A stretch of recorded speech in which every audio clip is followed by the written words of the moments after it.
Good.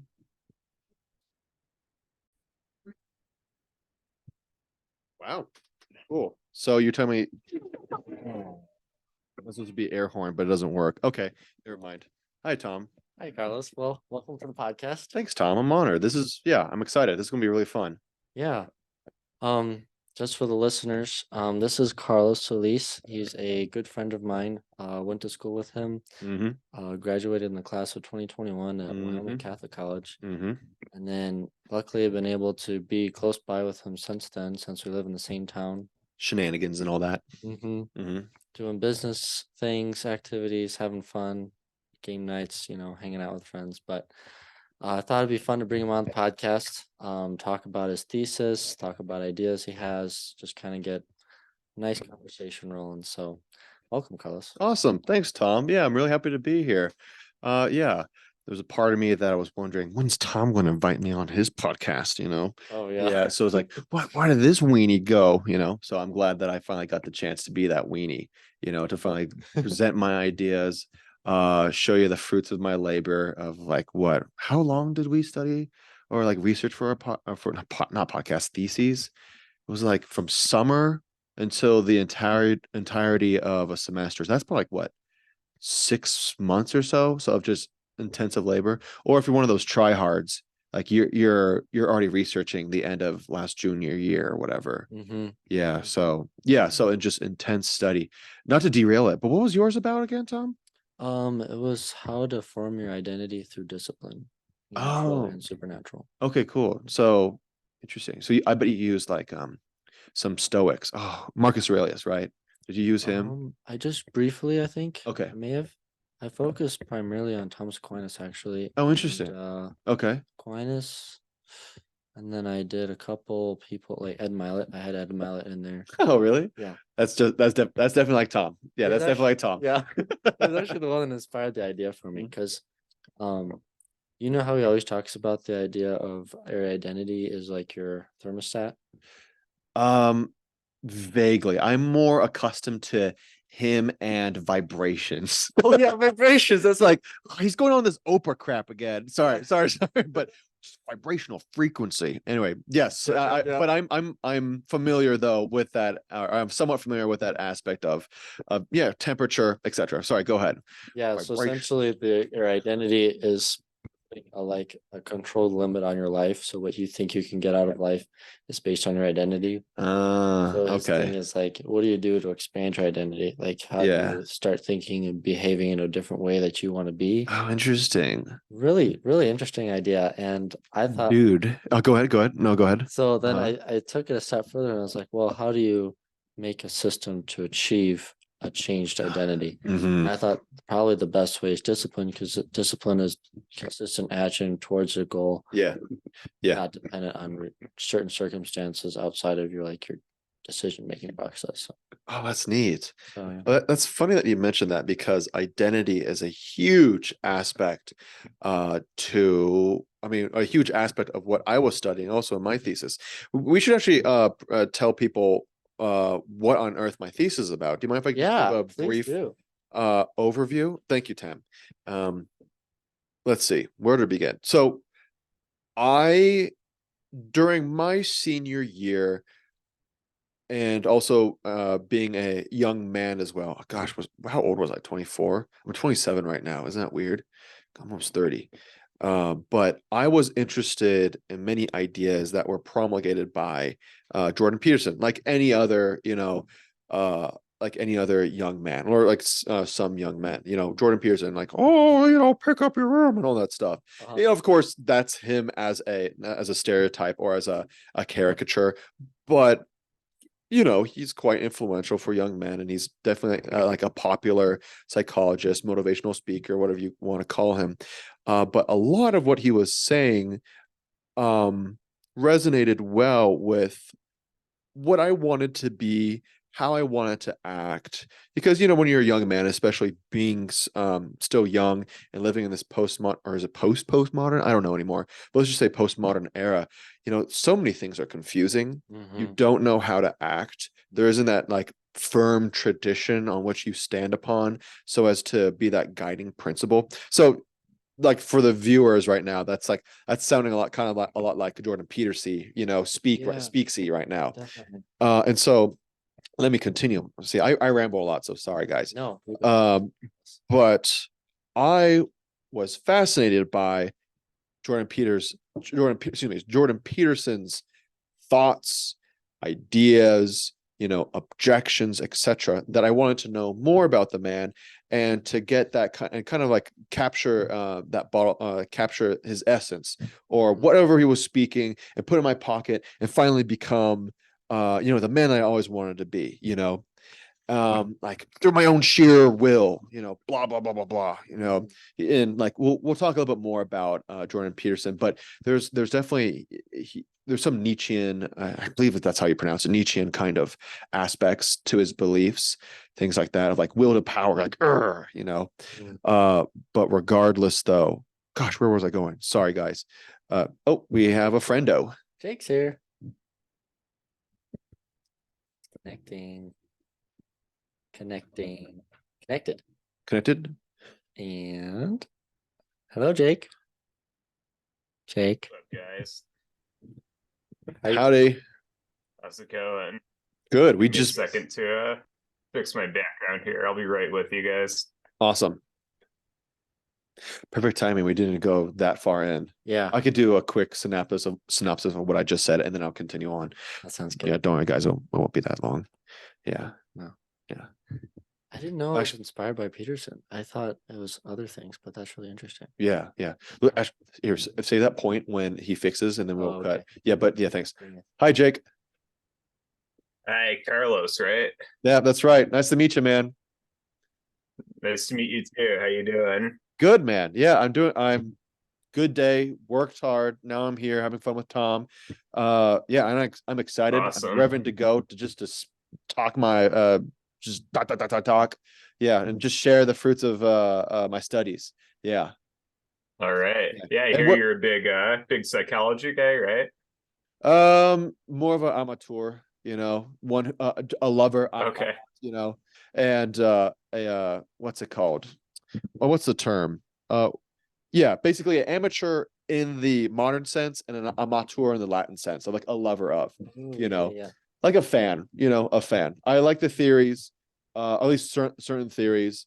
But I guess should we just pick up the podcast right now, or do you want any introductions or things like that? Yeah, I think we can just roll right into it. Yeah, All whatever. right, I great. kind of cut you guys off, came in at a bad time, but yeah, Actually, just continue on, however, thanks. as you were. Thanks, Jake. Yeah, well, let's see. I was just telling Tom that I'll give a brief summary of what I just said. So my thesis is about modern psychology, and one of my or the biggest influence of why I chose this topic was because of Jordan Peterson, right? Just like most young men, they're looking for something grounding, something to like a compass of how to like navigate this life. So Jordan Peterson was mine. And so I then delved more into Jordan Peterson's beliefs. What on earth made him tick? Why on earth did he present certain facts, thoughts, opinions, etc.? And so, yeah, let's move on then. So then catching up right now, as I dove in more to what were the underlying opinions and beliefs of Jordan Peterson, I found out that it was actually surprising, not what I was expecting. Like as like a naive, kind of guy, like, oh, of course, this will be easy to digest, and very, and this will definitely conform to all of my opinions and beliefs in a wonderful way. But of course, that's not always the case, especially for psychology. Don't ever expect that to be the case, for psychology, to like the universals or like the principles of the science, like reflecting, like Judeo-Christian values or even like Aristotelian values for that man, or I'm sorry, not values, principles either. Mm. So where was I? Yes. So some underpinnings of Jordan Peterson's beliefs were Carl Jung, especially, and for that matter, Nietzsche, and Kant. So a lot of people, especially Kant, I don't really like Kant at all. I'm a big Joseph Pieper guy. For those who don't know, he wrote this famous, like his magnum opus is Leisure, the Basis of Culture. Fantastic book. Absolutely love it. Everyone should read it, of how to live the good life. And yeah, so these three people were some of the many who influenced Jordan Peterson. And so, of the three, because I was interested in psychology specifically, I then tackled Carl Jung, because that was the individual that really, how do I say this, taught. That was the person who really taught Jordan Peterson. He's a psychologist. Jordan Peterson's a psychologist, and so I delved into Carl Jung. Who on earth is this guy? On the does what he preach and teach, can it conform to, say, because I'm a Catholic, like, can it conform to what I know is true, to dogma? I know it might be a dirty word for some people, but there's a reason why dogma is dogma. Yeah. There's been plenty of fights, arguments for something to be dogma. Catholic, or I should say Christian dogma. Like, can this conform or not? And I found out that the results were quite surprising. I'll say this one more. I'll say this one bit so that you guys can talk to, ask questions, banter, etc. But on the outside, from listening to and learning about Carl Jung from the perspective of Jordan Peterson, it sounds all right and dandy, right? Like, oh, shadow, anima, animus, individuation, all these terms that I'll go into detail later. These are psychological terms that I think anybody can use. They seem quite vanilla based, that anybody can use and actually get something out of. Anyway, that's my rant of what brought me to what I studied. Sure. Just to walk it back a tad, when were you first introduced to Jordan Peterson, and how did I guess when did that thought process start to evolve that you might want to do your thesis based upon his views? Gosh, when did that fall? I would say probably a couple months after he was at where he was debating people on the law that was passing in Ontario. I believe it was Ontario. Like, his very first viral video of him arguing, or saying you can't force me to say certain words because that negates free speech. Free speech is incredibly powerful, that we need to have. You limiting my ability to speak what I want to say and what I'm trying to process, that is something that is completely against Western values. So it was after that, and then on my feed, YouTube knows you creepily well, and on your feed you get more and more of like what you want. And for me, it was motivational, speeches, or, be a good person. And Jordan Peterson came up slowly and slowly. And after getting a lot of, what's it called? What's the word? Value. That's it. Value out of Peterson. I started to dive in more and more and more into what he was preaching. Yeah. So that was that was the catalyst of brought me into the Peterson, world. Of course, I'm not a fanatic for Peterson. We could go in more of like certain issues of his later on, because nobody's perfect. No one should be made out to be a god, which fanboys and fangirls often do for their celebrities. We've got a weird celebrity culture in the United States. So anyway, we'll get into that later though. But does that answer your question, Jake? Absolutely. Yeah. No, I was just curious. I mean, I know he's a popular figure, but you don't hear every day about people writing theses based upon his perspective. So that's an interesting point. Yeah. I was just telling Tom that, so we basically had 6 months of, there's something right there. We basically had 6 months of opportunity just to research to our heart's delight. And it was just a wonderful experience. So shout out to WCC, Wyoming Catholic College. We basically had 6 months to research what we wanted to know. And it was just a fun romp. of studying, and studying. And also, just for the fact, just for clarification, I'm no expert. Again, I'm just an amateur. An amateur. So take my word for salt. These are my opinions. I will defend them as best as I can, but of course, I have no PhD in psychology, etc. And if I were to debate a Jungian, they could probably tear me to shreds because they are quite smart. They're very smart, because if you want to be a fan of Jung, a proper fan, you got to know your stuff about Jung, and it's difficult.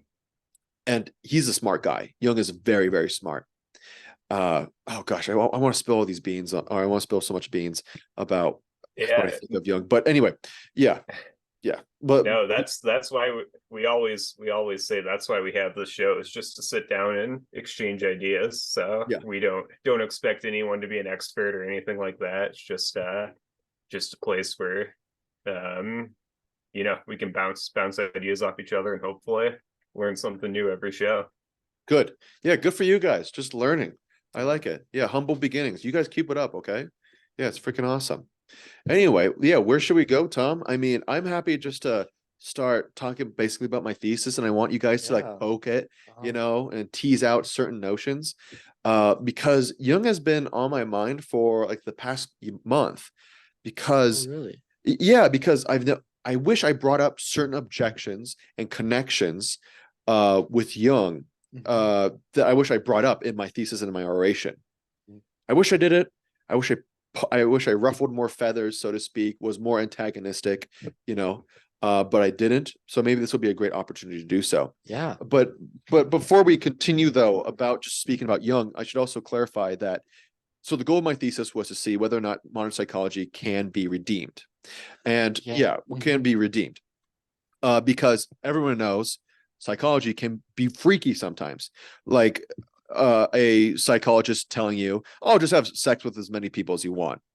Really? Is that really smart? Or a counselor, a mental health counselor telling you, "Make sure you buy a crystal rock and make sure you, I don't know, expel your chakras." Like, really? What is that? What on earth does that have to do with anything? It's a freaking rock.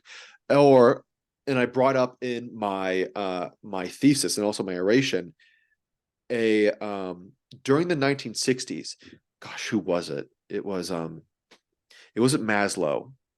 But gosh, I wish I had my laptop here and my thesis handy. I could bring it up, but there were these famous psychologists who would go around throughout the United States and preach what they they believed. And so let's see. I'll make this quick, y'all. Sorry. There it is. Carl Rogers and W.R. Colson. Yeah, Carl Rogers. Yeah. So we studied him in OOP class. That's one of the classes that we studied at WCC of like behavioral psychology. He has some great stuff, Carl Rogers. But for the most part, though, Carl Rogers during the 1960s with his partner, they would go around and, like I said, preach what they practiced. And it caused a lot of havoc, especially for what's it called? For convents, actually. Really? So for religious place, for convents, for monasteries, especially convents. Like, for example, they taught the nuns that to be truly who you are, you ought not to repress certain emotions or tendencies, right? Like the line between virtue and the acting towards virtue and your impulses, the lines were blurred for these psychologists. And what happened was many of these nuns became lesbians or slept around, left the convent, things like that, laicized, etc. So a bunch of this crazy stuff that you don't expect nuns to do, right? Yeah, absolutely bonkers. And I think it's fairly safe to say that stuff like that, it continues today. And so that's what I want. That's how I started my thesis of like, this is the issue.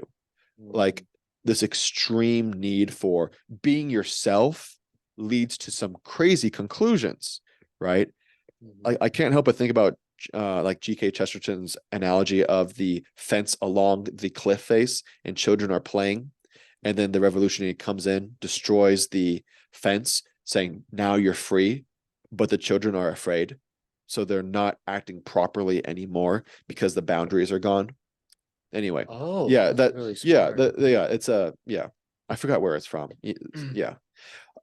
But regardless, and so I wanted to counterbalance one psychologist. So I thought to chose Jung as opposed to Freud, because I thought Jung was more, how do you say it, moderate than Freud. With Freud, you hate, yeah, you have to hate religion, right?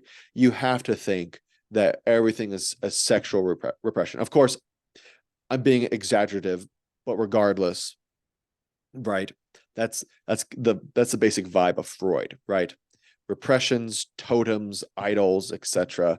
So I thought to chose Jung because he seemed more balanced and he was favorable towards religion.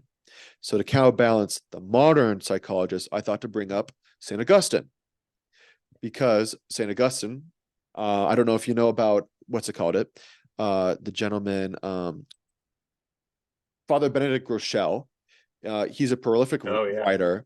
Yeah, he states that St. Augustine is like one of the very first psychologists, especially noted from his confessions, right? Mhm. Because he delves a lot into his psyche, asking, what the heck is going wrong with me here or there?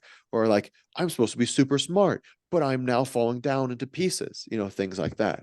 So I thought to balance both of them. Like, see, okay, what kind of conclusions can we come to, with this extreme and this other moderate extreme? Yeah, Make it a sense? makes a lot of sense. Cool. Yeah. So that's where I was coming from. Can I have some more water, actually? Because I am talking a lot and my throat is dry. Yeah. Oh, wait. Actually, is it too much trouble? Yeah. Good thing we'll just cut this out, right? No worries. Yeah.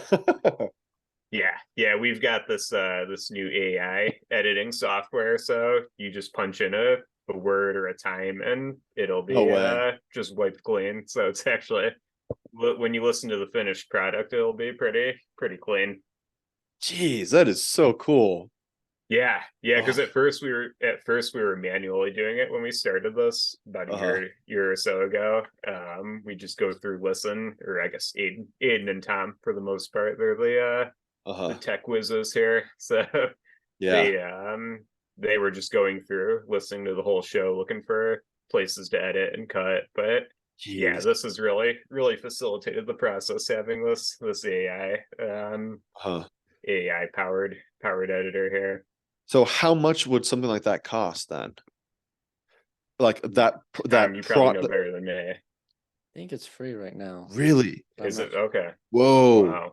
You actually. better torrent that or something. Steal it before some jackass, puts a stamp on that, Yeah. like for Exactly. money or price tag. That's the word. That's the phrase. Anyway, yeah, you guys gonna have any questions for me? Or I don't know, chit chat. Do whatever you guys do on this podcast. I don't care. I'm just happy to be here, guys. Yeah, I mean, Yeah. I think like I've heard Peterson talk a lot about Nietzsche and Jung, Uh-huh. Yeah. and I Going to never power. really gotten any. Well, I guess I never read their stuff per se, Yeah. just like from his perspective. So I was curious why Jung was so monumental to Peterson, and then it sounds like you brought him up because of Mhm. his like desire to have religion as well as psychology. So I guess I don't know if you just want to maybe talk about like what his ideas were and then how it impacted your ideas and thesis in your thesis. Yes. Just to clarify, Yeah. specifically Jordan Peterson's ideas or Carl Jung's thesis, or I'm sorry, Carl Jung's ideas and how it impacted my thesis. Which one? Carl Jung's. Okay, Carl Jung. How on earth did it impact my thesis? Well, let's see where to begin.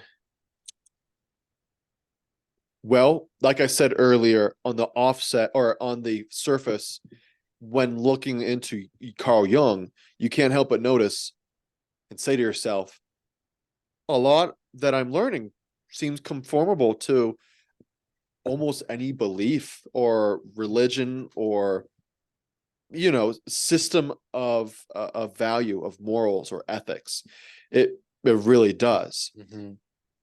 But as I soon progressed and I saw the underlying principles and axioms of what on earth of what these beliefs had, then I noticed that they didn't conform to what I believed, or were even based upon rocky ground. Mm. That's for sure. So, like, what certain beliefs? So, like I said earlier, his belief of, let's see. Oh man, I should just go back to my thesis oration. So, his model of the psyche. Let's start there. So, let me see if I can remember this.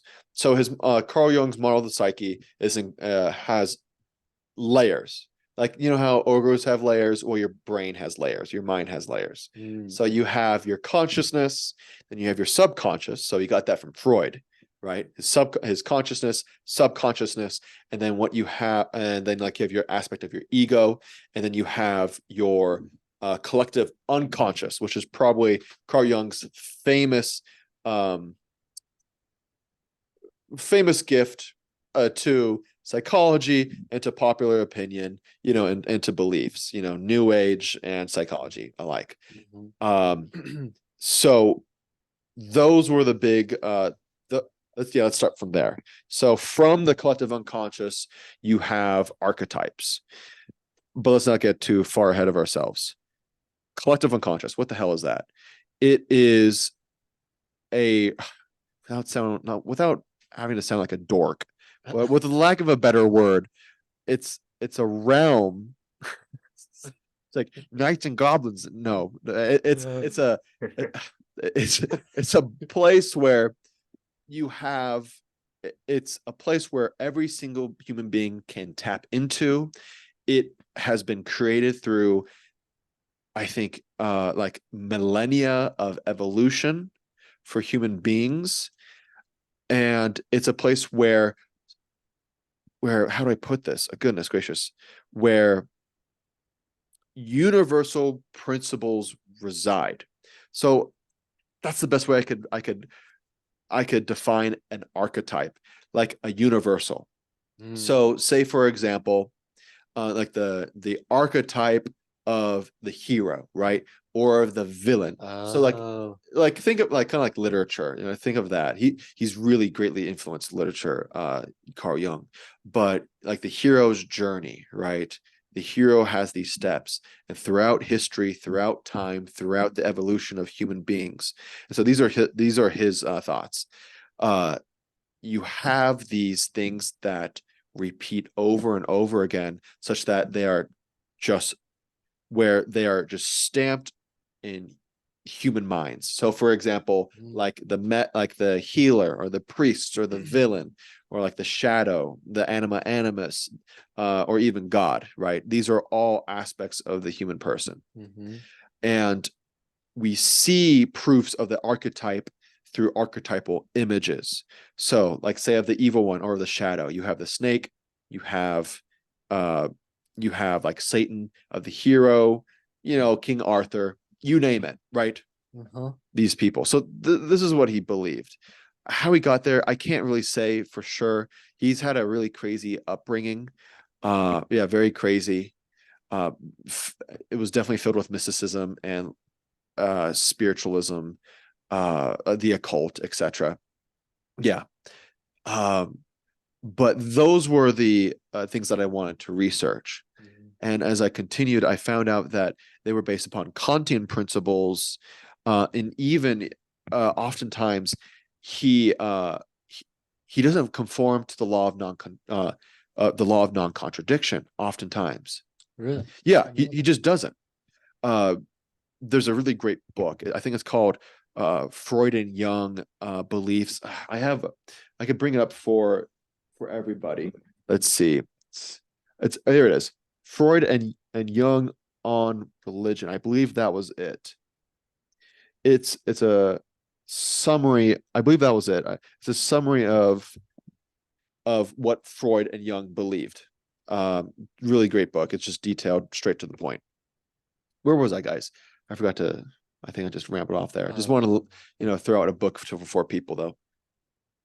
You're talking about his upbringing and archetypes, Yeah, and then how we got to the collective consciousness. Yeah. Consciousness. Yeah, exactly. And so, yeah, these are the biggest aspects of Carl Jung's psychology. What you need to like, if you want to be a Jungian, you got to follow these. You got to believe these. But they're filled, like I said, they're like the occult is kind of like sprinkled into them.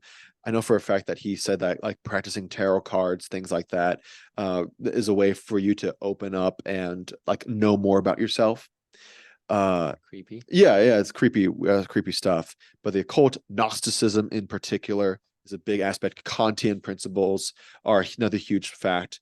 Like Kant believes, I don't know if you remember this from metaphysics, but Kant believes that the 10 categories of Aristotle, Yeah. they're not external, but they're all internal. They're all in the that's mind. right. Yeah, Yep, they're all in the mind. So Kant basically throws away experiences, like the Aristotelian notion that we learn from external realities, right? That's how we come to know things. I mean, he's an empiricist by heart, and it makes pretty damn good sense too. But Kant, he threw that away because he was absolutely crazy to have just like what's the term? Truth or reality or like certainty. That's the certainty. word. Certainty. He was nutso about that. And so he said, well, what I am certain is that things are in my mind. And he basically you project outward, right? Your certainty. I might be messing up. I'm no Kantian. Kantian is confusing as hell.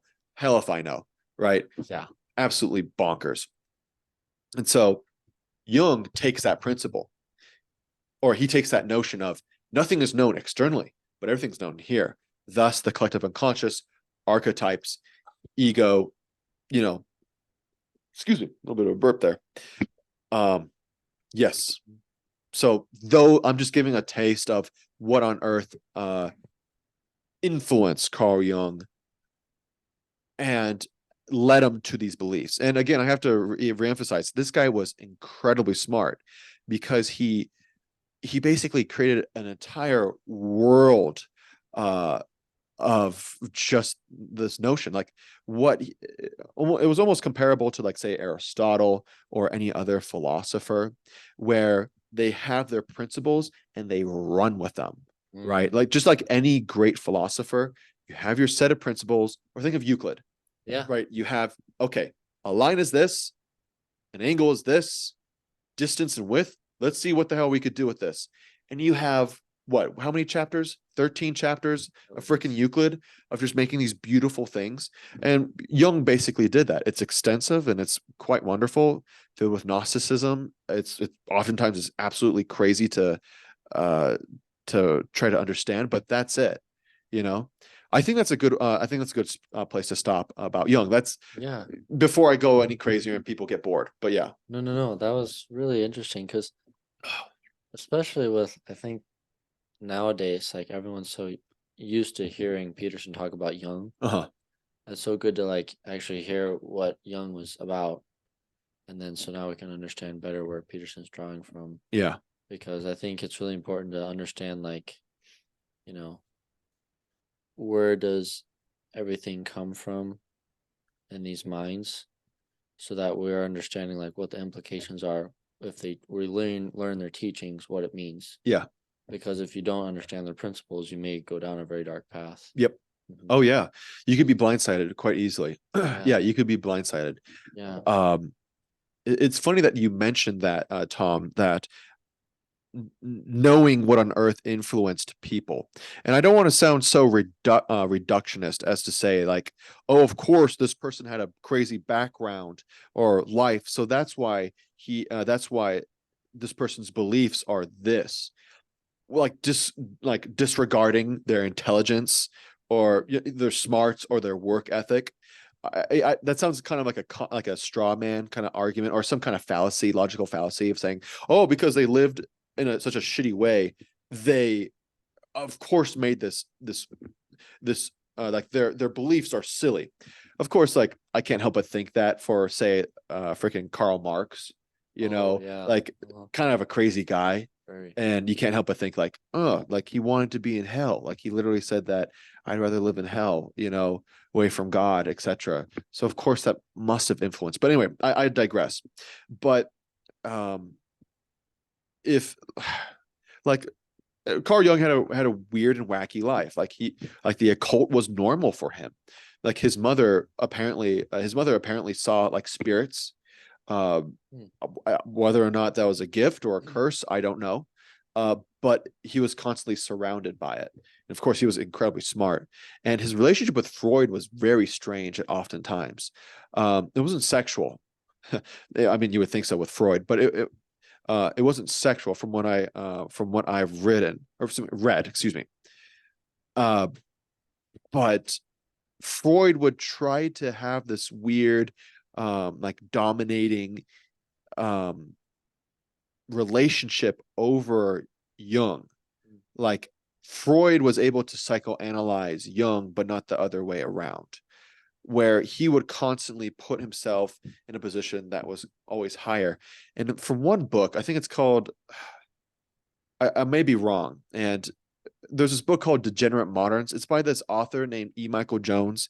Some people, I don't, just for the record, I don't hold on to a lot of what he says. Sometimes it's anti-Semitic, apparently. I don't know. But from what I have read, but that still doesn't mean that you shouldn't read, though. You know, you shouldn't read. But he gives this his book Degenerate Moderns. He shows the lives of many influential figures in the modern century and how that affected their thinking. For instance, Picasso, sexual, like a dog. He was basically a dog towards women, towards everybody, and how that reflects in his paintings. Um, and for Freud and Jung, there was a really weird relationship where Freud, though he wanted Jung to be his like a servant, basically a subservient to him, there were some weird times where he wanted like a daddy figure too, found in Jung. It was bizarre. It was absolutely bizarre. I have to double check that, but like somebody fact check me though on that. But regardless though, yeah. So background on uh Jung. But I should okay, I think I had plenty of time tearing him up a bit. But what I should do is some positives though, of Carl Jung. So like when I honestly think that there's some aspects of Carl Jung that are compatible with everybody. I mean, Jordan Peterson definitely does it, right? Yeah, he does. Like everybody knows his famous, or like him saying, "Oh, you gotta face your demons. You gotta face the dragon, and your room. Pick up your damn room." Yeah. Right? So like he says, like he basically says, like face your demons, right? Jung says that if you want to be individuated, individuation is the process of becoming who you ought to be. Um, Religion is the catalyst for it. You have to face your demons. You have to face the shadow, right? Of the evil that you project out onto people, like scapegoating. That's from a denial of the evil inside of you and projecting outward. That's how he basically classified the Nazis. Like they were denying so much evil and they projected it outward, which to a sense is true. Projection is a fact that we all do. We demonize the left and right. It's so easy to strawman everybody, scapegoat anybody, but it takes a true courageous person to say, no, the problem is me, which is a Peterson thing, which is a Jungian thing, right? And I can't help but think that's completely true. Like yeah, I mean, totally. But so another great point to Carl Jung, his emphasis on growing as an individual, like learning from religion. Of course, he uses religion in a very broad sense. They're basically equal for him, so just keep that in mind. Yeah, growing as a person, learning more about the archetypes, experiencing things. I mean, these are both Jungian and Petersonian like ways of thinking, right? Of growing as a person, experiencing more, etc. Which is kind of weird though, like for Jung, because he was a Kantian, like experiencing, but perhaps he means experiencing through the mind, like what you're projecting outward or something like that. Yeah. I don't know. Somebody could tear me apart on that. Correct me, but yeah. Yeah. I can't think of anything else that any positives on Carl Jung, but I especially love the shadow, that kind of concept of not neglecting that you have that part of you. Like I find like stage play, playing the Macbeth or the Iago would be such a great way to express that kind of like that darkness, because we all have that, and it seems absolutely, what's the word, rejuvenating doing something like that. I mean, because I don't know, that's why I work out. I go to the gym and I punch bags and I throw as far as I can at the bags. Because you just got it. You can't bottle up that shit, Tom, No, you you know? can't, especially if it's eating you. Like if there's something Yeah. inside of you that is wrong, Yep. then you have to address it. Otherwise, it starts to tear everything else apart. Yeah. Or you just snap. Yeah, You go crazy. you do. Mm. Yeah. But Do you know why that yeah. is? What was that? Well, like, have you looked at all into what is going on in the mind when you're not facing the shadow? Um, Repression, anger. Some people would say basically you turn into an incel, for some. Oh, Yeah, incelibate. I forget the term, but it's basically incelibate without a choice. Or like, yeah, like basic thing like basement dwellers, like that. I'm sorry, what was your original question? It was well, what like, happens if you stuff it down? yeah, Oh, that's right. like, what does it do to your mind? Because that's something I've always wondered about. Like, what is there?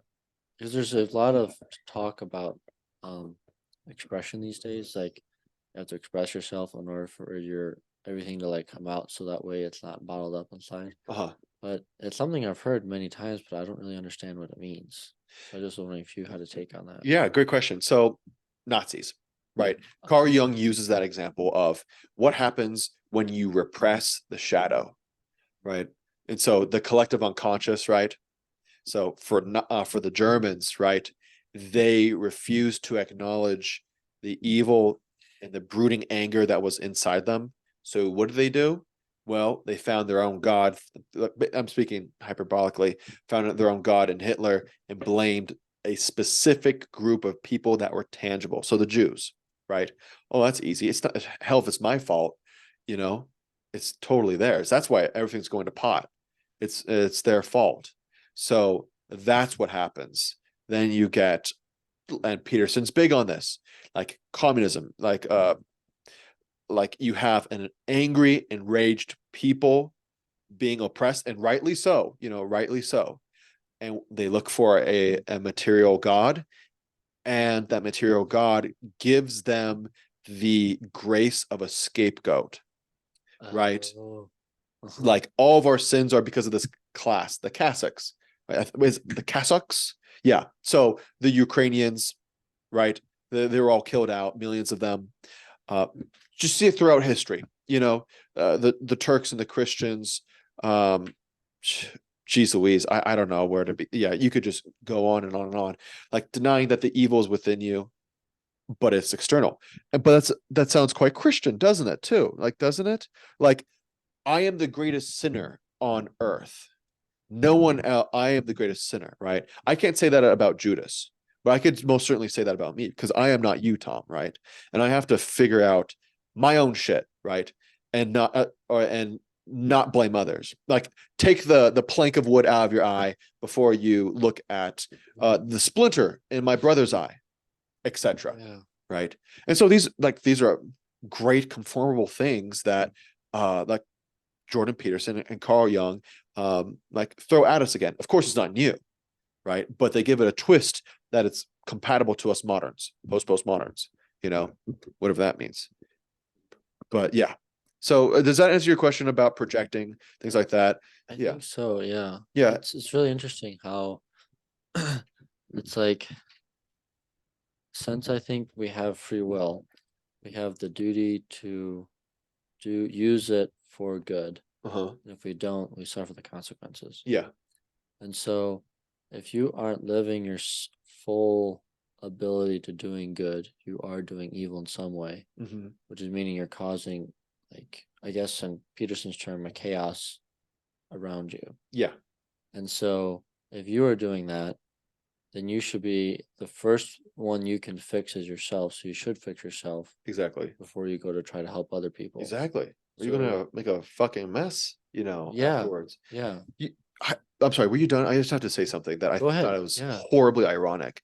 When Trump was president, I believe this was in not in New Orleans, it was in Portland, where protests like Antifa was raiding a federal building, and Trump had to bring in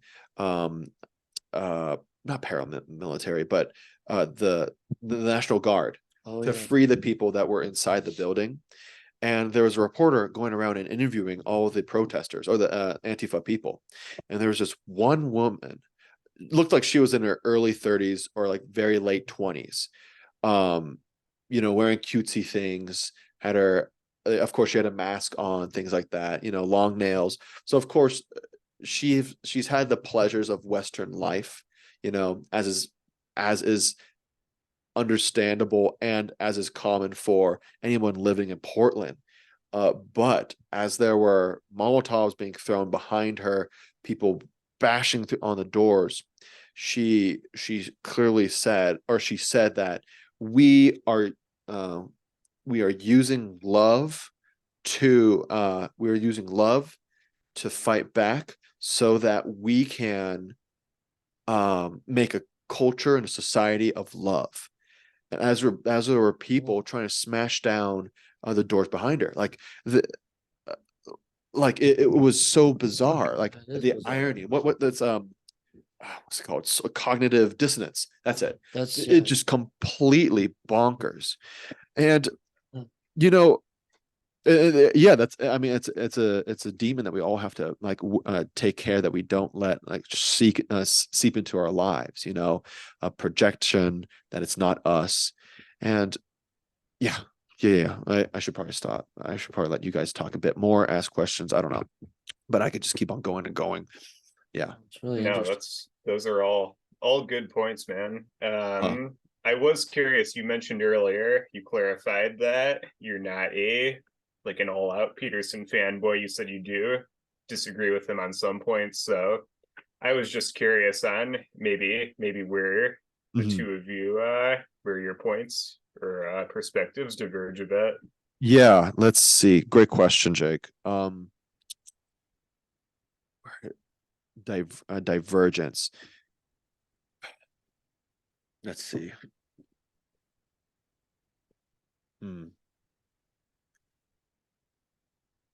Maybe I'll think about it, but let's begin though on not so much. Yeah, I have to think about what I disagree on Jordan Peterson with, but if Jordan Peterson was in front of me, I would love to bring up the same objections that I do have with Carl Jung to him. For instance, are all religions the same? Are they, Jordan? I don't know. Like, are you playing Christians as a fool? I don't know. Because Carl Jung, I mean, of course, Nietzsche doesn't love Christianity too. The damned Saint Paul making us all soft, etc. But like Jung sees all religions as the same. So I can't help but think, like, is this actually true? Do you actually believe in the collective unconscious? Like, are there actually archetypes? Like, are archetypes conformable? So I guess I should say I don't know what to disagree Peterson on, because a lot of the things that he has been saying, I can't help but agree to. I remember an interview that he had with, I believe, who was that one guy? He he's Jewish. He's on Prager University a lot. He has fireside talks. I forget his name. He was on Matt Fradd's show talking about pornography, because he said that pornography is basically like love on gosh, what's his freaking name? on the Genesis series on freaking the Daily Wire. Guys, help me out here. Do you guys Prager or Dennis Prager? Oh yeah, yep. Dennis Prager. Anyway, Peterson was quoted as saying that of all the religions, Catholicism is the most logically sound. Really? Yeah, like it's the most logical, to the chagrin of Dennis, which was pretty funny. But what does that mean? I don't know. Take it with a grain of salt, because until we find out what on earth that means, because it could be logically sound, but is it true in Peterson's eyes, right? Oh, interesting. You know, because like think about it, like you can make a pretty cool world that relies on certain axioms, but if those axioms are bunk and the next steps after those axioms are bunk, then it's just fantasy building, you know, so to speak. Yeah. Yeah. So I honestly don't know if I would disagree with Jordan Peterson yet. He says a lot of great things, but I don't know what's behind them. And I feel like too that his opinions on religion have kind of evolved, especially recently. Like I know he Really? was at one point he was atheist, right? If I remember right. Now he's kind of, I think he's unsure. like yeah, like Tom or like you were saying, he said it's logical, but he's not really positive that it's the right one. So yeah, yeah, yeah, yeah. I I know do it's know. I don't know if you guys heard. I know his wife is becoming Catholic this Easter, so really wow. that could further influence him too. Who knows? Yeah, yeah. Well, good for her, man. Yeah, good for her. Um, honestly, like I'm surprised whenever there are Catholic converts. Honestly, with with the shape of the church, oh, gosh, Yeah, it exactly. just surprises me, man. It's like, really, you want to join us? Right. Yeah, like we've been sucking since like 80 80 33 after Christ left, you know? Yeah. It's like it's on your own, guys. You're like, dang it. Yeah. Not to be so cynical, but you know, regardless, No, yeah, it's it's a true though. constantly a sinking ship full of jackasses, etc., you know, including us, you know. But yeah, you definitely see something more powerfully than I do. So hats off, you know, to you. Yeah. I know it's difficult. I don't know if you Yes, both water. have briefly Oh yeah, thank you. Yeah. Don't give you any goodies. Yeah, I got cooties.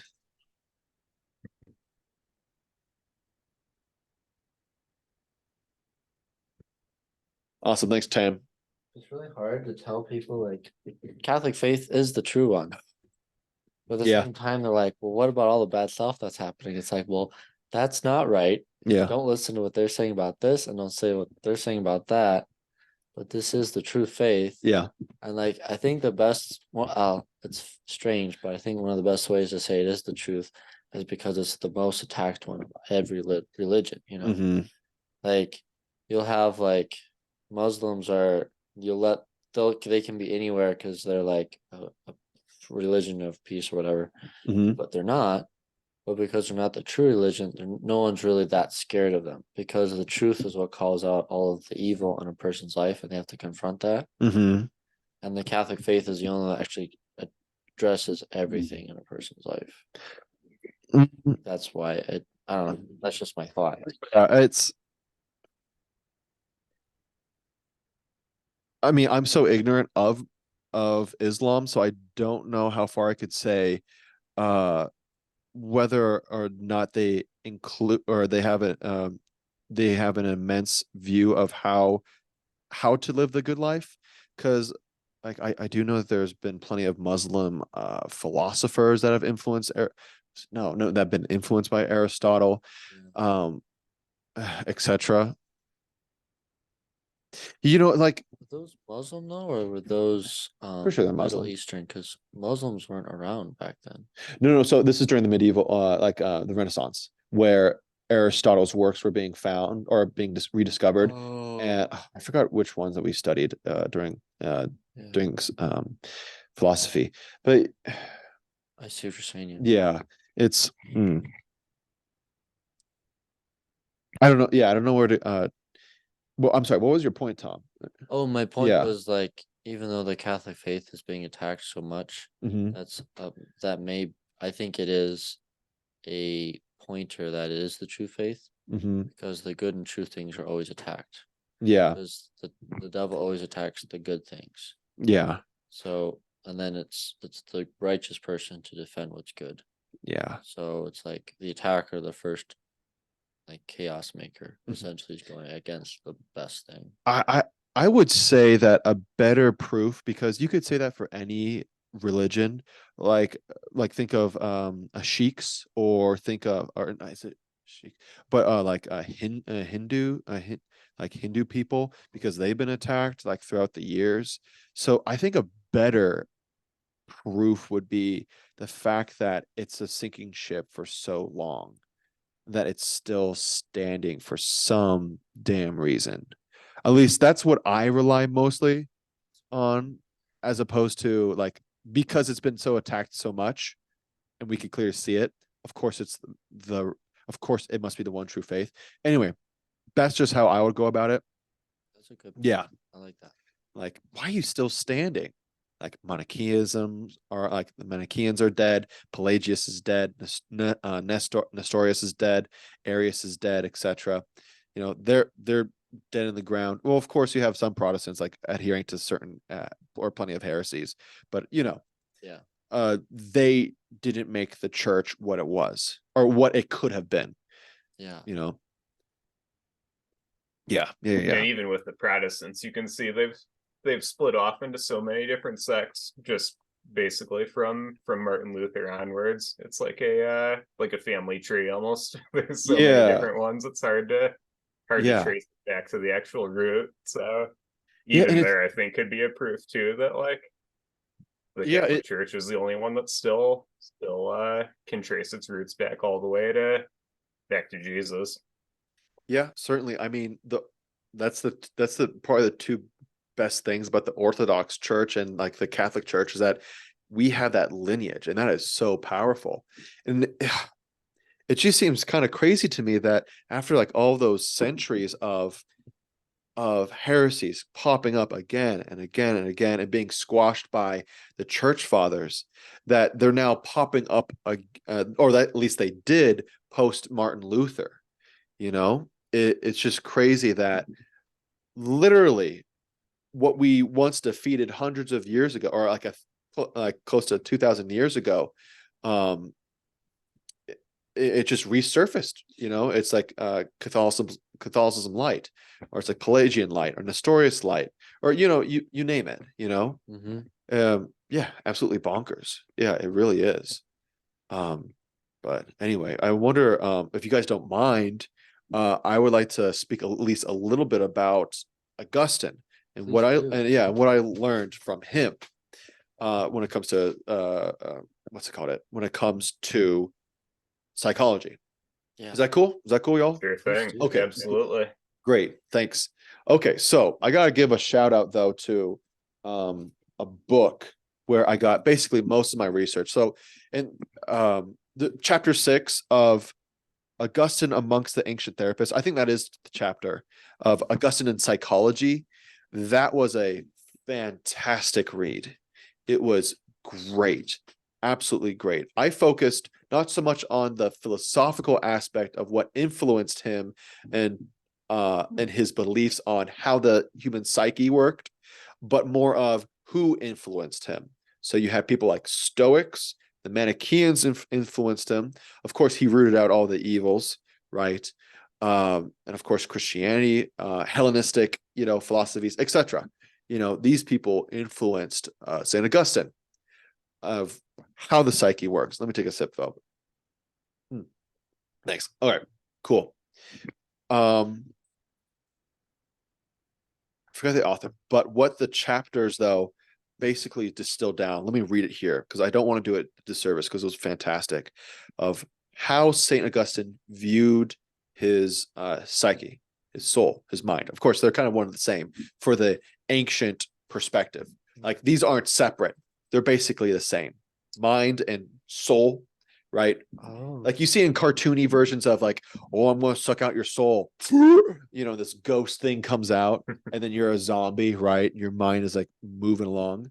Of course, that's content, not content. That's Descartes, kind of beliefs there, but it's one thing, right? Uh-huh. One thing. So the four principles that the author states of what influenced St. Augustine were: if you want a proper and healthy mind, you ought to, one, conform to nature. Two, you have to acknowledge that there's limits to your mind. It's not a universal thing. It's not a universe inside of you. Like, say, Jung, Yeah. right? Collective unconscious, just this universe of archetypes, of possibilities inside of you. There's limits to it. It's a fleshy, I mean, you're only human and you're imperfect, right?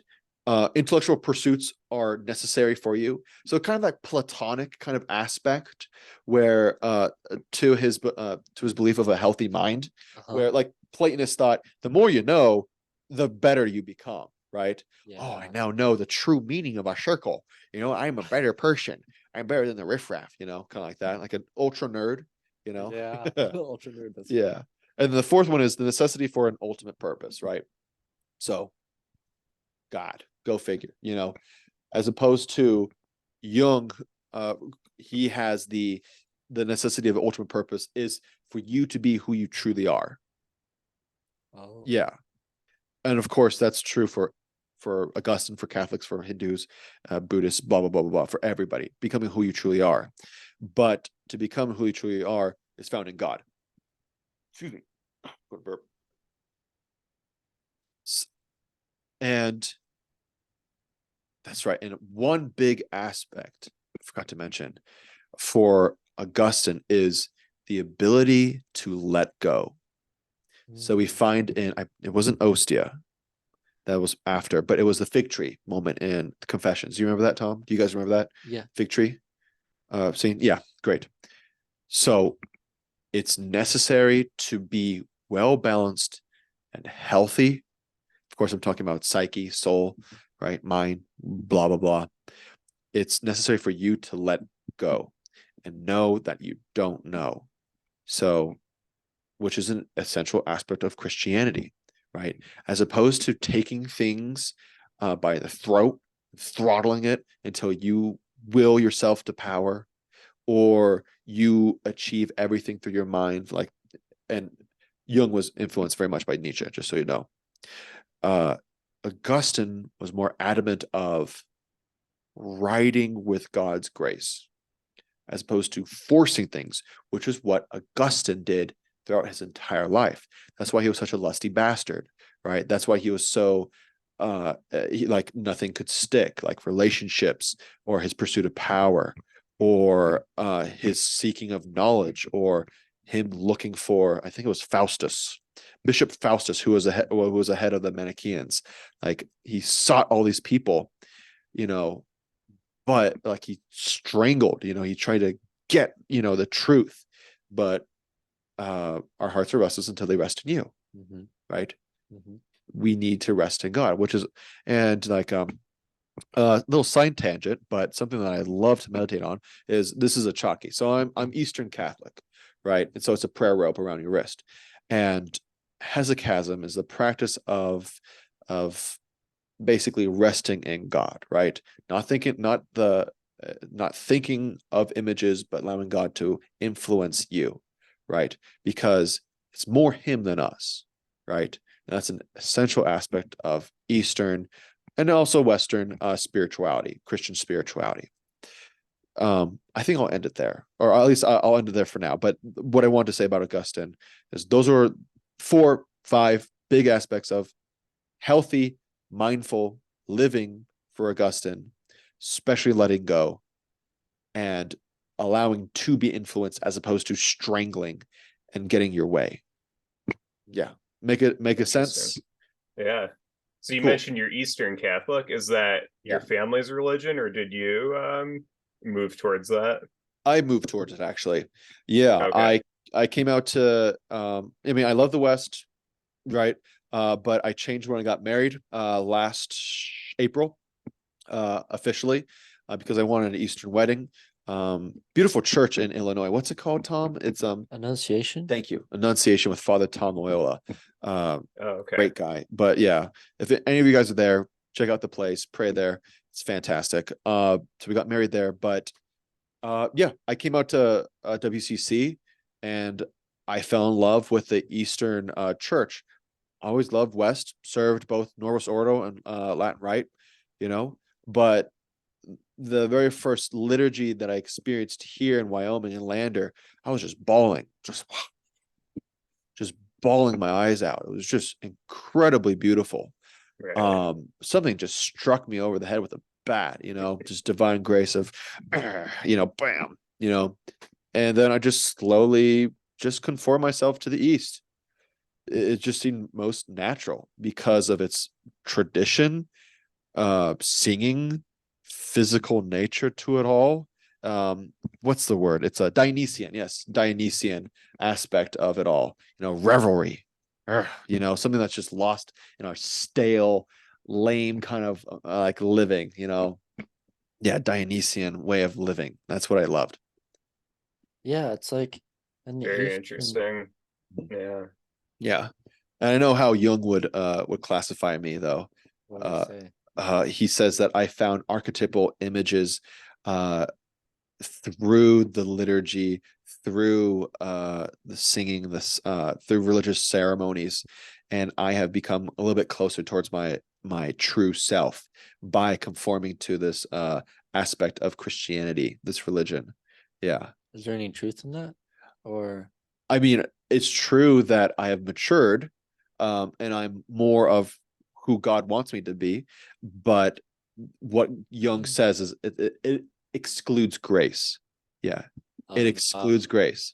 It's me willing myself towards who I ought to be, you know. instead of God coming to you. Yeah, the end is confusing. Hell if I know what on earth is the end of individuation. He would say becoming who you are. Well, the hell does that mean? But for God, it's no. You're going to be living in the light of the beatific vision, theosis, blah blah blah. Yep, You know. yep.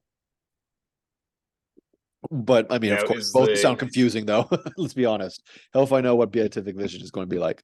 Yeah. is the Eastern Rite, is that the rite where priests are allowed to get married? Yep. You got it. Okay, I remember Yeah. I went through a period back in grade school where I was considering it because I was like, well, you get the best of both worlds. You get to you get the Yeah. wife and you get to be the priest. Yeah. Seemed like a good deal. Yeah. Well, apparently for the East, you can't have sex on Sunday. So just so you know, because you got to Okay. be pure before you enter the temple. Yeah. Okay, Yeah. good to know. And I've heard it can be rough, man, having the pastor's kid. Sometimes they go crazy.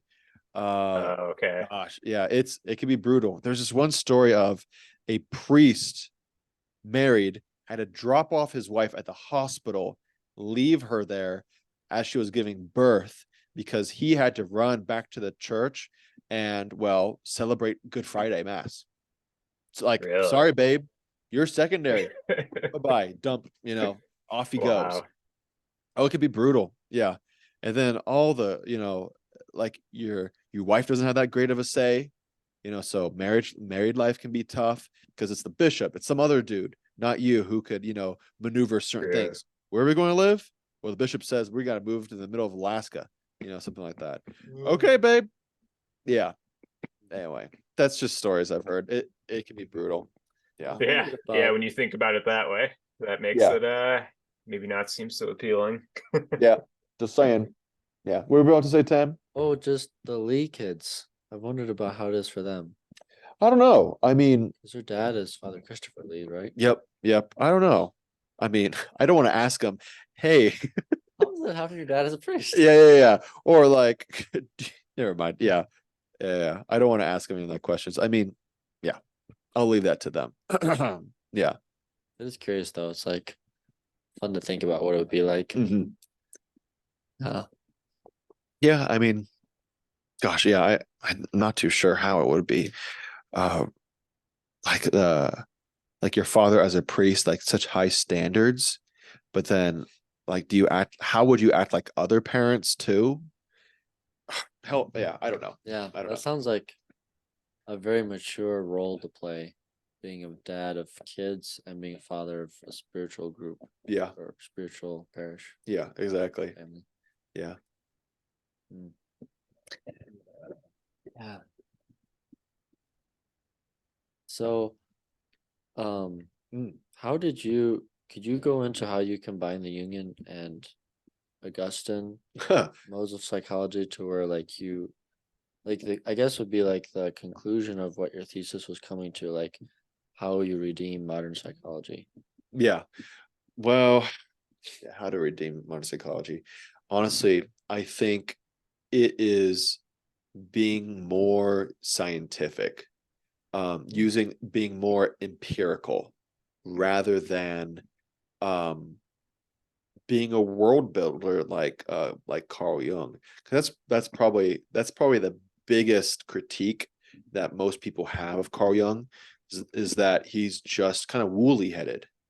I mean, don't get me wrong, he made an incredible world, but it's not really based on empirical evidence. And of course, Jungians would say, well, the very fact that you can't disprove it must mean that it must be true, or you can't disprove it at all. But if you're not, but the problem with such an argument as that is it's like talking to a plant, like like Aristotle says, right? Like if you can't argue with somebody about basic facts, then you're basically talking to a plant. Yeah. So how did I come to a conclusion? Well, don't get me wrong. Like I think psychology counselors uh are essential for our modern era. Um, and most counselors that I have been in contact with, and from what I've researched, they are sound people who use tactics that have been well documented. A great book. It's called "The Body Keeps the Score." Phenomenal reading.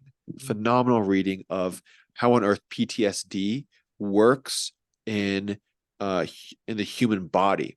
So it's not only a mental issue, but it's also a physical issue when you experience trauma. And it's a fantastic read, incredibly scientific. It has what's it called not subnotes, but yeah, but let's just use that word, subnotes to other works. Phenomenal read of like how psychology works, like how the brain actually melts away almost, or like changes when you counter certain uh problems, issues, dangerous, activities, etc. And Carl Jung's not like that. But let's go back to your question though, before I ramble on a little bit more, which was how did you combine Augustinian and Jungian? To tell you the truth, I really didn't. I basically carved out Jung into a husk. Uh-huh. Like, okay, on surface level, these are pretty great, right?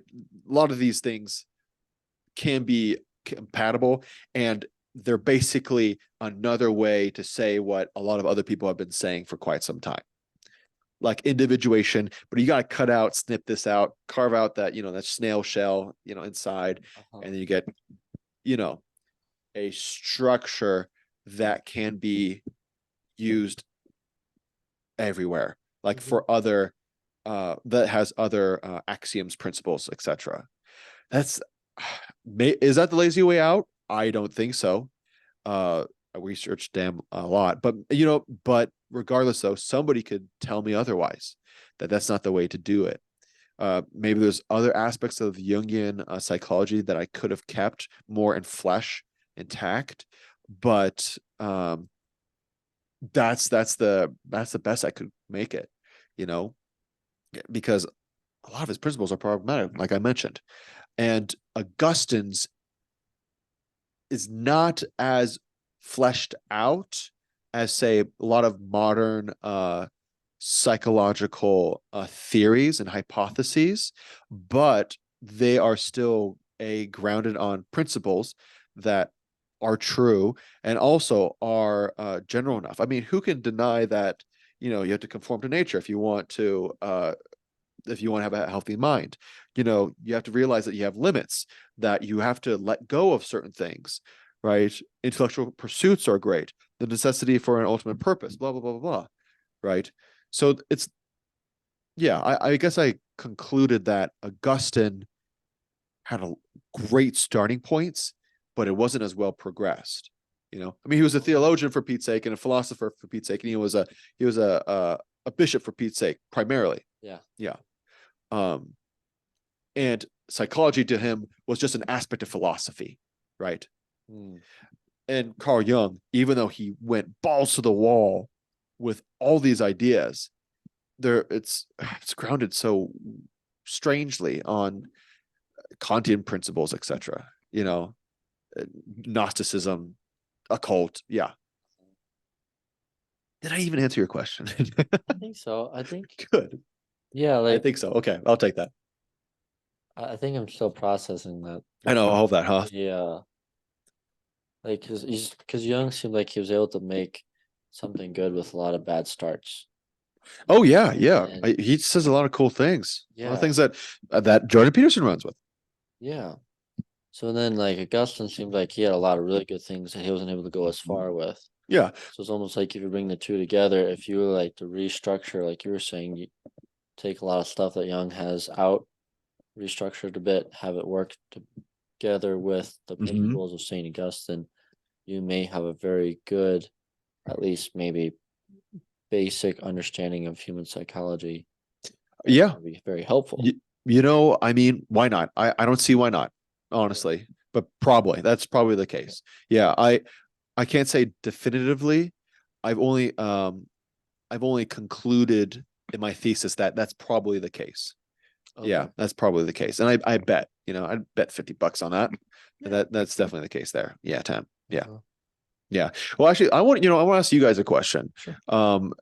Do you think most modern, like what aspects of modern psychology is bunk?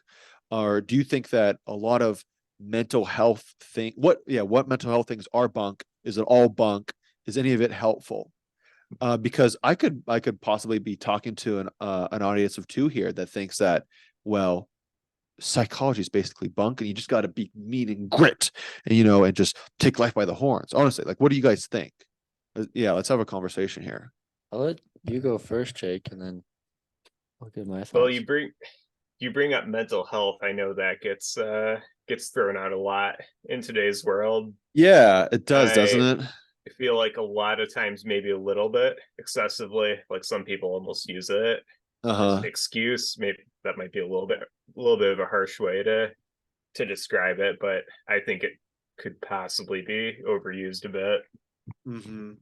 Like, what kind of examples of overuse do you see that kind of you just can't help but like ick at? So I see it actually in my job. Like, well, if people call off work, really for no other reason other than they say it's their mental health, and in today's day and age, no one can push back on that, because otherwise you'll be. I mean, I've seen it where people are liable to be have lawsuits against them just on those grounds. So, it's yeah, I think it's it's so prevalent now, and everybody. Hard to disprove, isn't it? Not everybody, but a lot of people, I think, are overusing that, kind of playing it to their advantage a bit. And then I think sometimes you'll see it too in the news, like someone commits I don't know, like a mass murder or a grave crime, and that's, they might have actual psychological issues going on, but still, I think it's odd that that's a lot of time the first thing that people jump to, where they're almost defending it. Yeah, I don't know how to distinguish something like that, because you have to be positively crazy to want to kill innocent people, right? Just for your own gain of feeling powerful. Sure. And like, at a point, I can't help but think of, or I can't help agree, like, yeah, this guy has some issues. What kind of issues? I don't know. We have to delve into them. But at the same time, then how on earth do we punish somebody then? Because everything can be reduced to neuroses. Oh, his mom beat him. Of course he did this. That's why he stole, $2,000 from that one lady, so please let him go. Like, because like I Yeah, can't like I don't know that balance yeah, at all. You that's know, kind of why I brought it up, because I struggle with that too, where to draw the line. Like, yeah, am I just being judgmental if that one person calls off work and I end up having to take their project, instead? Am I just being like, maybe yeah, they really did need that day, maybe they actually were gonna, for an extreme example, maybe they would have committed suicide had they come in, and that would have been the last straw. That project would have broke the camel's back, yeah. so. But it's like, where do you draw the line? I don't know. Like I know for a fact that if I were to steal $2,000, yeah, I ought to be punished for it. But where does mercy come in? I don't know. Um, gosh, like maybe like have you ever seen the Shakespearean play or Shakespeare's play of Measure for Measure? Ever heard of it? No, I don't think so, actually. It's one of my favorites. We actually had a play of it. It was fantastic here at the Okay. school. But Andrew Russell is in it, Jake. He was the main star. yeah. He did such Oh, a was it? great Okay. job. Holy I crap, bet he he was did. hysterical. Oh, it Oh was boy, great. I'm But sure he did. the point though I want to bring up is you have the evil villain. He does wicked things. The king is an observant to the what people are doing. He knows everything that's going on. So of course it's an allegory of Christ and the sinner, right? And people and like others who have been wronged by the villain or who have done wrong and ought to be punished. Everybody is like either an advocate or a victim or the perpetrator. And at the very end, Shakespeare just he promotes mercy. He absolutely promotes mercy. But of course, though, you see that people's hearts have changed in some substantial way. They they get the feeling and taste of what happens if mercy wasn't even bestowed. For example, there's a character who commits adultery, impregnates this woman. The child is about to be born, but the king though he gives like this he gives the ruse that this guy was actually killed. Of course, the villain wants this guy killed because he has this extreme vision of justice, even though he's guilty of adultery himself. So huge hypocrisy there. And so the king wants everybody to know what on earth it would taste like or feel like if there were just exact justice, justice. It would just be pain. But of course, the king, though, turns everything on its head. Like once you taste the bitter fruit of like the bitter and just fruit of justice, mercy is all the more sweet. And the same also happens to the villain. Sorry, spoilers, but I have to say it though. Like, like obviously Shakespeare's message is, of course, I'm simplifying it, is if you like justice can only be served with mercy, obviously, but mercy can only be distributed, or it seems that he's saying mercy can only be distributed once you recognize how powerful justice is, and whether or not you want mercy, and you crave it and you cry for it. I hope lawyers, judges conform to that nowadays, as opposed to just poo-pooing everything off of it's someone else's fault, it's society's fault. Of course, there's some grounds to something like that. Of course, we're all victims of something to an extent. Of course, Black people to some extent are victims of some other people generations ago. Of course, but that gets messy, you know. Anyway, yeah. Well, I think that you're into something there because I think what you and Jake are really hitting at is that so essentially there's been wrong done to every person, right? Uh-huh. And there's a lot of people that are still good that have had worse things done to them than the people that commit crimes. Mm-hmm. So if you say to the person that committed a crime that, oh, it was their background that caused them this, so they're not at fault, then that gives license to every good person that they could also be bad now too.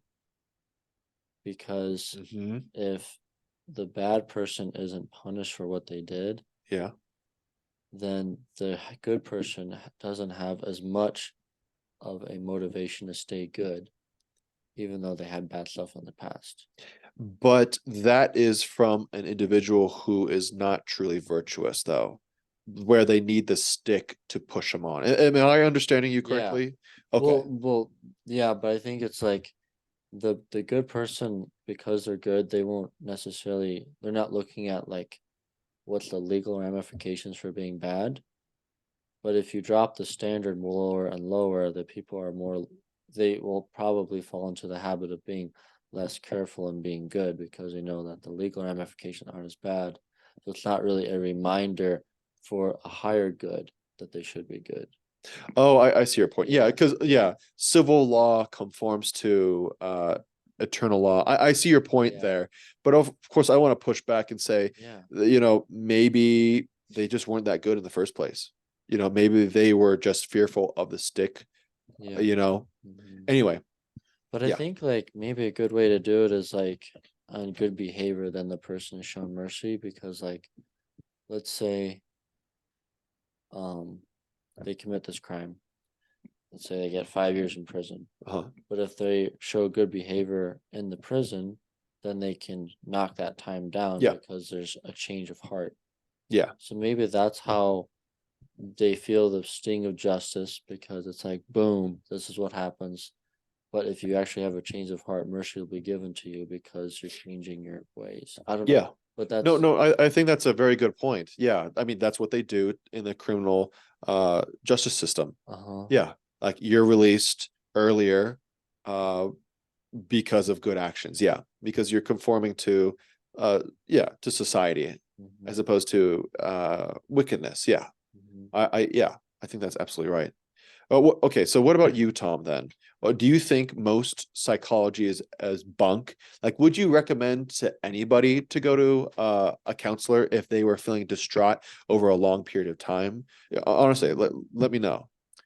I I've been wondering about this a long time actually, Hmm. because I personally liked the idea of having close connections that you trust to help you through things first. Hmm. So like if you have a good like your mom and dad, I think are like your main two because they've been through experience. So they're supposed to be able to help you through your life. Yeah. They see the different sides of humanity, and so they're able to bring you through things. I think then when you're past that point, then you have like your, let's say if you're married, your spouse, and then you have your friend groups, your close friends. And if they can't help you see through what's going on, then I think you should go to a counselor. So it's more like a law of subsidiarity. So you go Oh, to the interesting. people like that are most closest to you to see if they can help, and if they can't, you go out broader. Yeah. Um, the reason I say that is because I wonder if this is just an outside side Hmm. perspective that when you give a person the ability to complain about what's happening to them to someone else, that maybe they are going to let their problems become an scapegoat on the counselor, where they will Hmm. say, okay, because I can give my problems to this person, it's now their responsibility to help fix me. So I think, but that's a very subtle distinction because I think the person with the right intention would be like, I want to fix myself. How do I do that? And I think that's the right place for a counselor. Oh, okay. Okay. I see the distinction now. Yeah. So what I think I see is like, um, you know how like if you are given a task and you have the ability for someone to help you, you'll probably go to them first and ask them to help you before you go and figure it yourself. Hmm. I think if you have too much access to a counselor, you'll automatically go to them before you try to figure out yourself.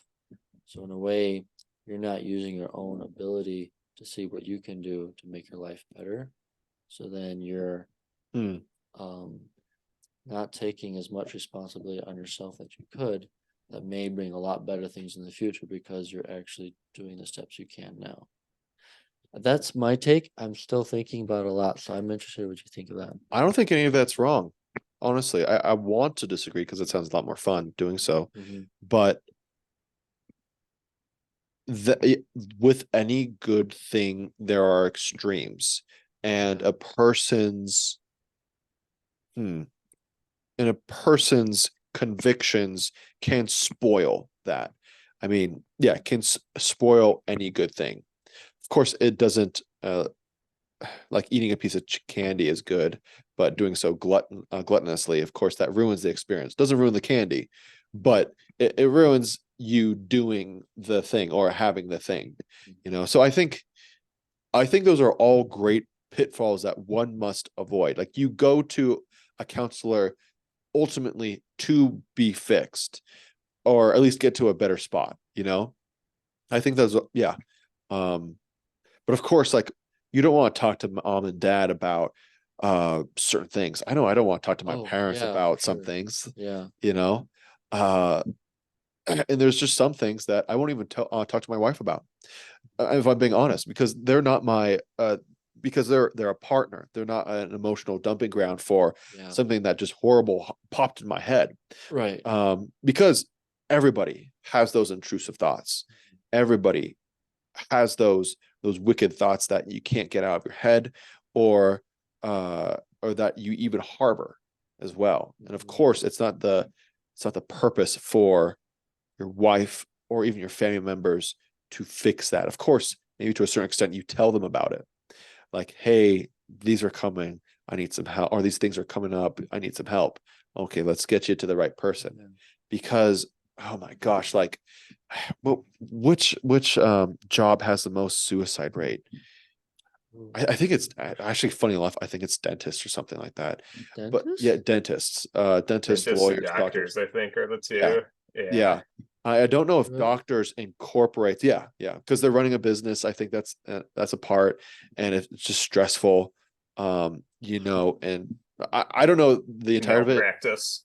Yep, malpractice. Oh, Malpractice liability too. Lord have Yeah. mercy. Yeah. There's also farmers. That's another one. But I don't know if doctors encompasses psychologists and psychiatrists. I don't know, but like the uh amount of horrible things that is placed before the feet of counselors and psychiatrists and psychologists, excuse me, is can be overwhelming. Oh my gosh, like, oh yeah, I murdered somebody, or I did this horrible thing, blah blah blah blah blah blah blah. And they have to go through that, at least some of them have to go through that every day. That's a terrible, terrible burden. Yeah. But yeah, and yet they still do it. They are that scapegoat, so to speak. They're kind of like a Yeah. Christ figure. Uh-huh. At least the good ones. Yeah, I have a Yeah, lot of respect for him. yeah, yeah. I'm sorry. Do you mind if we pause? I have to use the restroom. Yeah. Yeah.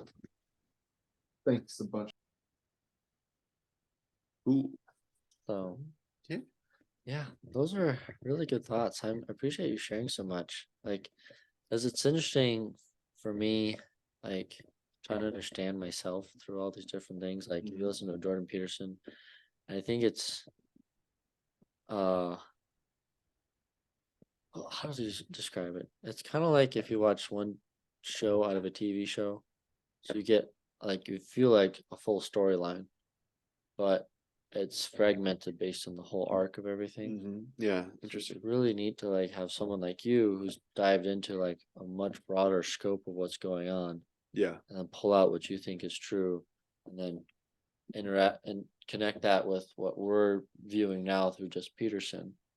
So then we have a better idea of like where it came from, what it's doing, what are all the implications. yep, And I think it's really helpful. yeah, yeah. I'd say so too, Tom.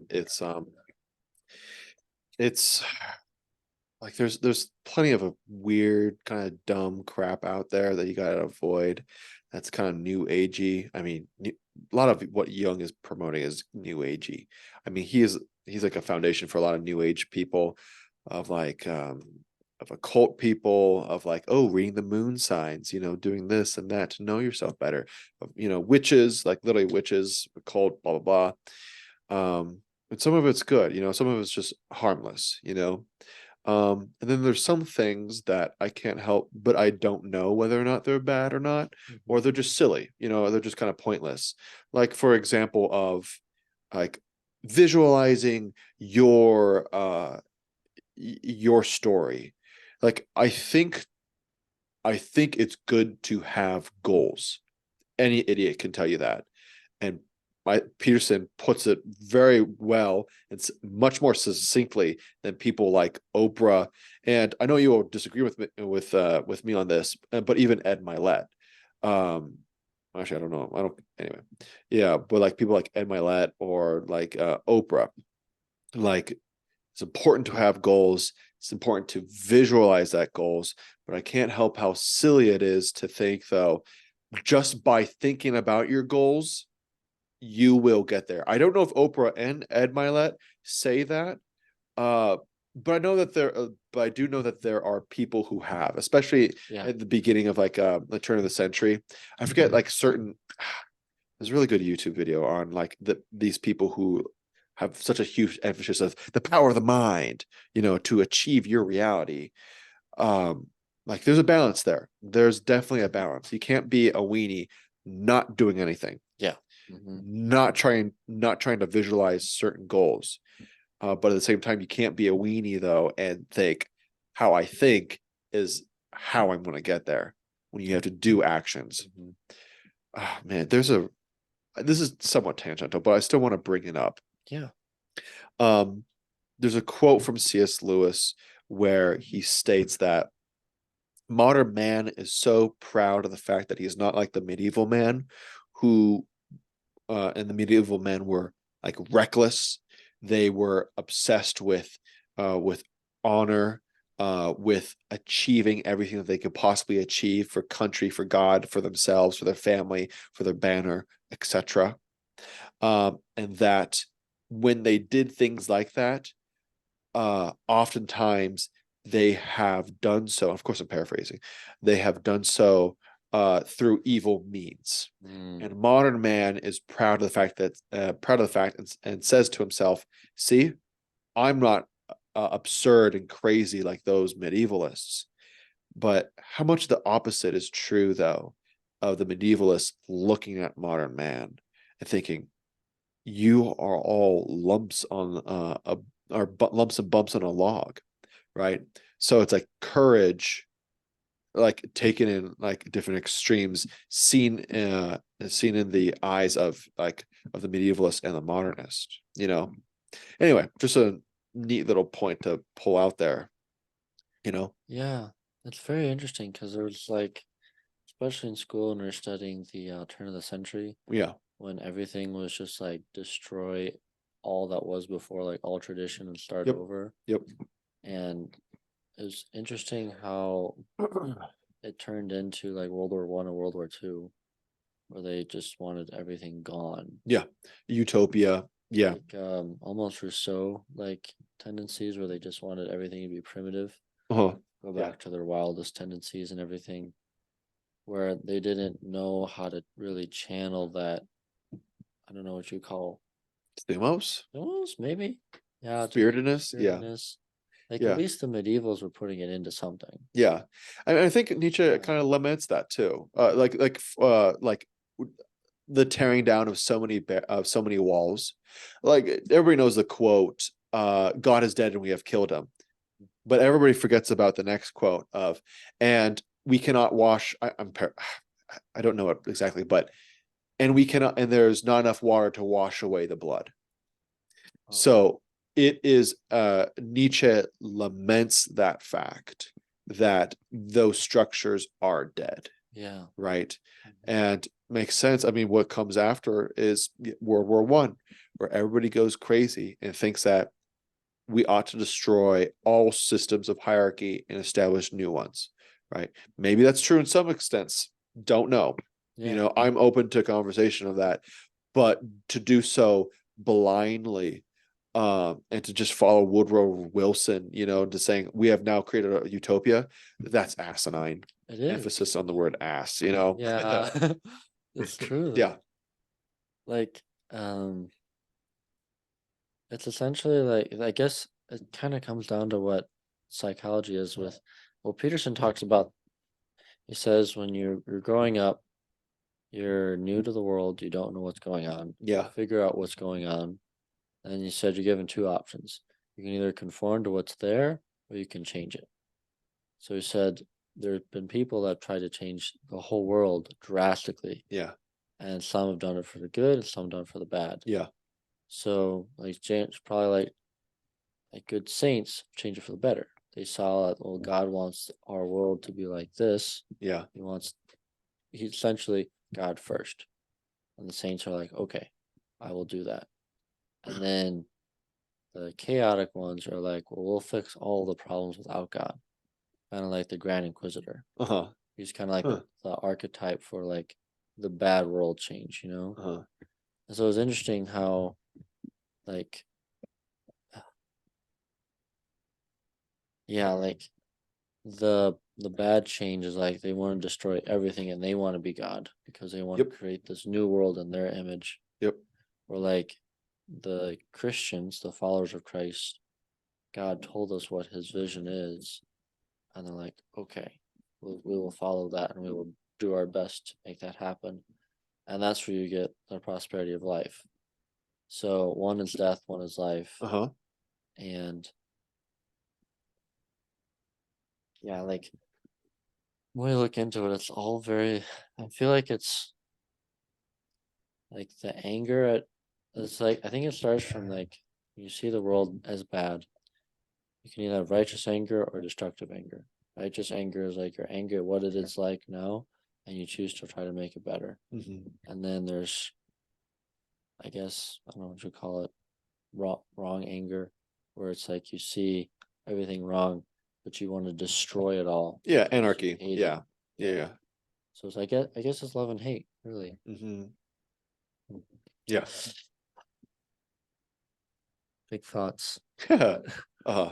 I think it comes back to your talk about like Augustine and Young, I would say, like Young's trying to say, well, fix yourself. Yep. Yep. Yep. Exactly. And then Augustine is saying, no, see what God wants you to be. Yeah.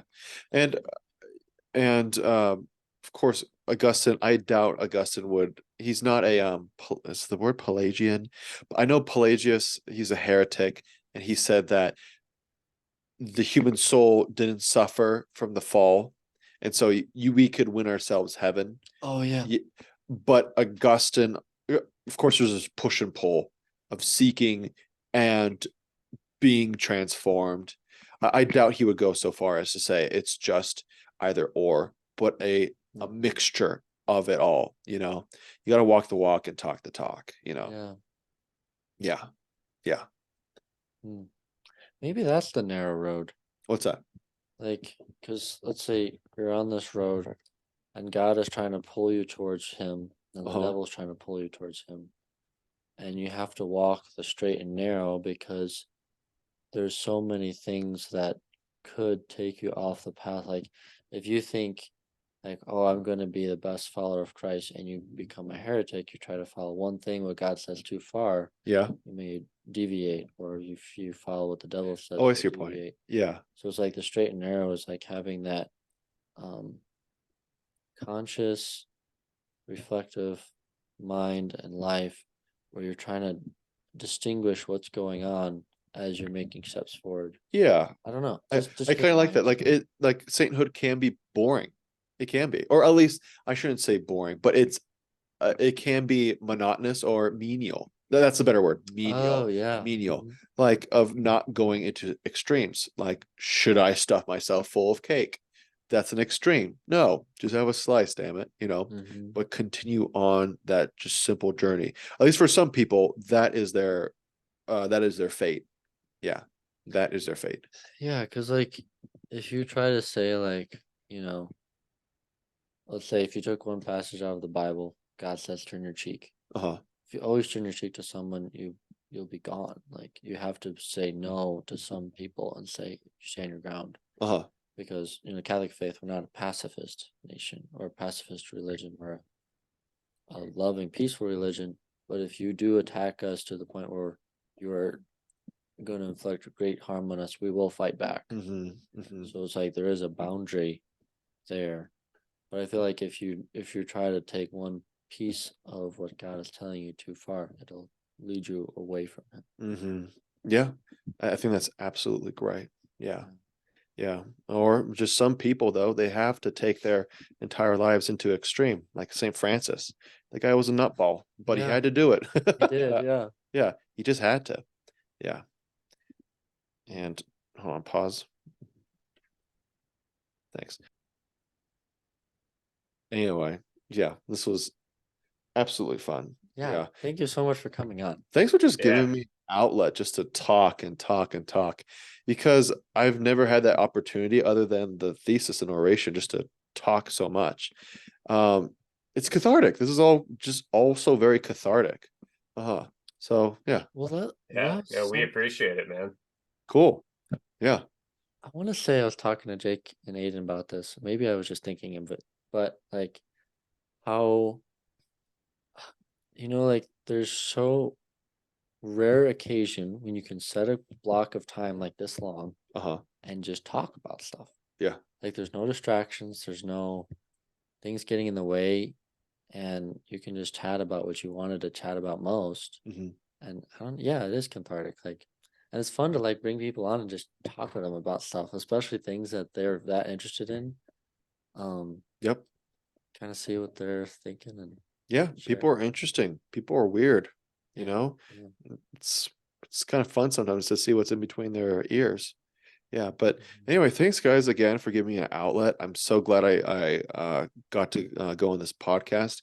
Share please share me a link to it because I want to Yeah. check it out. Just send it to other nerds, you know. Of course. Yeah, appreciate it guys. Yeah. Yeah, and we'll So, definitely have to have yeah. you on. Yeah. And Yeah, maybe we could talk about business stuff, you know, as like a young at least me as you and I, and I'm pretty sure you too, Jake, are all entrepreneurs. So I'd like to talk a little bit more about that, struggles, ups and downs, like, like the kind of like how the meat is made behind the scenes as opposed to some Mhm. TikTok bro just throwing wads of cash, where most likely his dad and his mom set up a trust fund so he could get his 30K so he can invest Yep. in a company, you know. Anyway, yeah, Exactly. you guys do whatever you want. You know, I had a blast. Thanks a bunch, guys. yeah, of Well, yeah, course. we did too. And yeah, we'll be down to have you on again, talk some business. So anytime, man. Awesome. Thanks, y'all. Yeah, greatly appreciate it. Yeah. And for the listeners, thank you again for tuning in this week. Hope you found it as enjoyable and informative. And I learned so much from tonight, and I really appreciate Carlos being on here. And I'll do my best to say Aiden's line, but um, be good, fight for what you believe in, and most importantly, be a good American. God bless. Mm.